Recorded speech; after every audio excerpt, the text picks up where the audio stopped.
Hey y'all, insight number 2 here. Yes, I did take a break last week, but I'm back here now. I just needed a break getting my husband settled in hospital where he waits for bypass surgery, which of Thursday this week still hasn't. Maybe next week when I see you, he will have, and I can update you.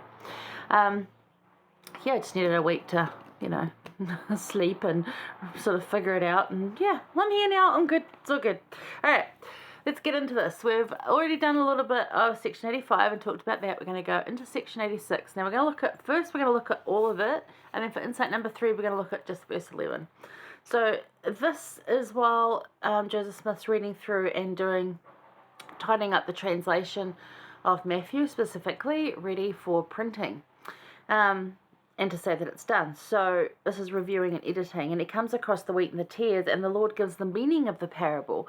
And you might think, well, we already knew that. And it's like, well, yeah, but this is a very specific, this is what this is, this is what this is, that what that is. And it's always helpful. And when you look at the parable of the sower, or the parable of the wheat and tares, this is what it means.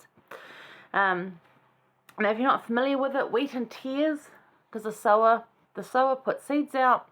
Then the wheat was growing. The seed, well, there's two parts really, the sower, but we're going to look at the wheat and the tares part. There's also the one about the seeds that don't fall in the right places. That's a different one. I think that's the parable of the sower. This is the wheat and the tares. So the wheat's grown, and it's starting to grow. Now, tares are a diurnal weed, I think. It looks very much like wheat in its infancy, and when it's like before it gets ahead, and it's just like a grass. And you cannot tell. Now, in the parable, the angels wanted to come down and harvest the wheat.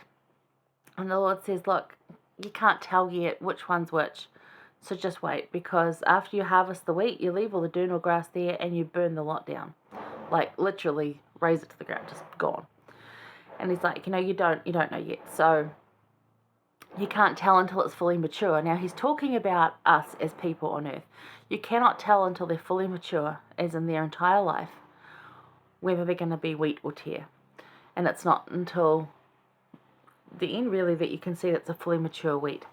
So that's the whole kind of thing, and how we as wheat, if you're considering yourself wheat, can be better wheat and help those that might appear as tares find their wheatness. Not weakness, wheatness. And forget the gluten-free thing, because as my husband said, he said, I can't be a wheat because I'm gluten-free. And I'm like, oh, honey.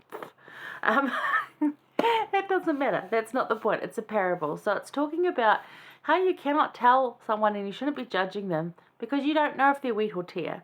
They could be looking like a tare, and actually they're just a wheat, and you need to bring the wheat out in them.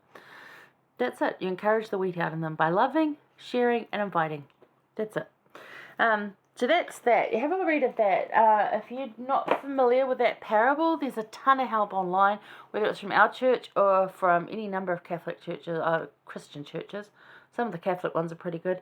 There's a Presbyterian one I've seen that's really awesome. There's some really lovely lesson kits, colouring in pages, puzzles. There's all sorts of things you can give your kids around this and to teach them about the wheat and the tares. But, what does this parable teach you? I'd be interested to know. For me, it teaches me to, you're really not, as I said, not look at someone until, look at everyone as wheat, really. And just that some of them need to find their wheat inside them. That they're feeling a bit tare. They've got like a tare look to them. And actually, they're wheat. And they just need to find that wheat. So help them find that wheat. But yeah, until fully matured, you cannot see a difference between them. So while you try and be the bestest wheat, because we want to be the bestest wheat, how do you encourage the other wheat to be good wheat, strong wheat? All right? Or are you tearing them down? Look, pun. Are you tearing them down? Because it's not good. Or are you wheating them up? Gosh, it gets worse. All right. Matthew 13:30 was really what's kind of beautiful about this, where the Lord said, let both grow together until the harvest. So until he comes again, he's letting us all grow together. So if you get really frustrated by that tare that's choking your life right now, it's going to be there till the harvest. So learn to love those situations and to be the best wheat. Be the strongest wheat so that the tares can't choke you. Be the strongest wheat to be an example to the tares. Show other smaller wheat how to be better. All right. you can build a lot into that. I'd love to hear what you think about this parable. We're going to go look at verse 11 and insight number 3. I will see you there shortly.